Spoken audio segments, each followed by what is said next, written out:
That was some of the public outcry in Florida today against one of the most extraordinarily punitive and restrictive immigration bills in the country, a bill that was signed by Governor Ron DeSantis last month that criminalizes the transportation of undocumented immigrants and requires hospitals to check the immigration status of patients, among other things. The bill goes into effect a month from today, but migrants in Florida are not waiting.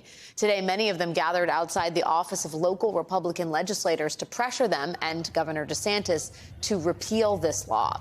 There were also peaceful protests in at least 7 Florida cities as part of a day of demonstrations called A Day Without Immigrants. Joining me now is Florida State Representative Anna Eskamani. Representative Eskamani, thanks as always for being here tonight. My first question is just, do you think these protests we've seen, there's a lot of passion here.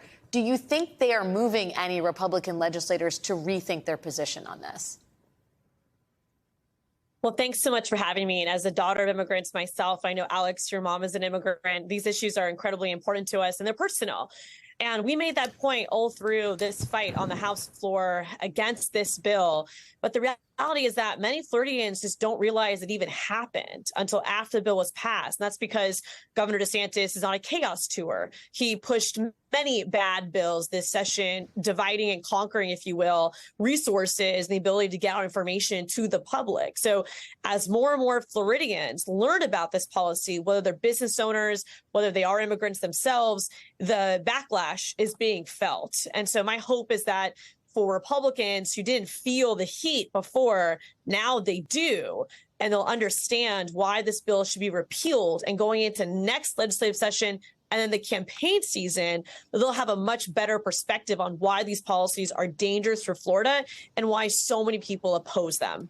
Yeah, I mean, the cruelty piece doesn't ever seem to move Governor DeSantis, but the economic argument against this law seems to be pretty strong. I mean, there's the piece where, you know, if you are an undocumented visitor to Florida, your driver's license is no longer valid in the state. That will affect the tourism industry. There's the basic labor implication here in terms of migrants being afraid to show up for work or not applying for the jobs to begin with. I mean, do you think Republicans just didn't calculate that? And how much does Disney and the debacle that has been for the state of Florida factor into the decision over how much economic pain they can take?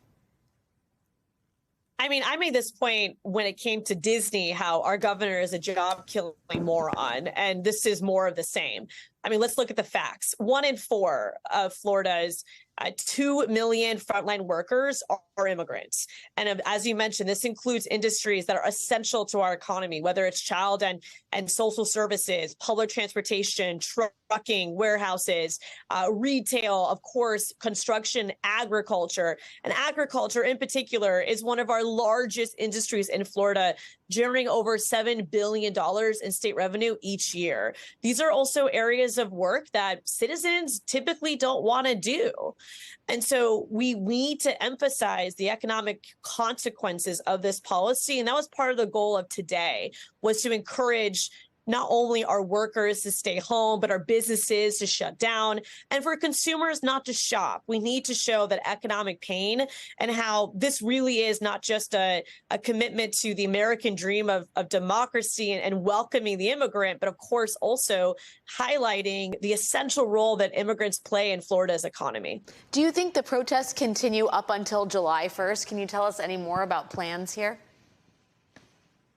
Yes, absolutely. Not only will the protests continue, but we're on the ground hosting educational seminars. We want to make sure that those impacted know their rights, especially when it comes to this invasive collection of data in hospitals.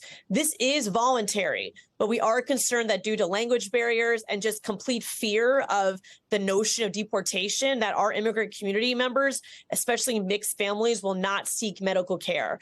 So we're ensuring that everyone knows their rights, that we have lawyers ready, and of course, we'll continue to organize on the ground, push back, and build coalitions. Many members of the faith community are opposed this bill alongside the business community. And we need every ally at this time, especially in Florida, as Governor DeSantis continues his bid for the Republican primary. Yeah, the intersectionality on just recognizing each other's humanity seems pretty profound. Florida State Representative Anna Eskamani, as always, thanks for your time.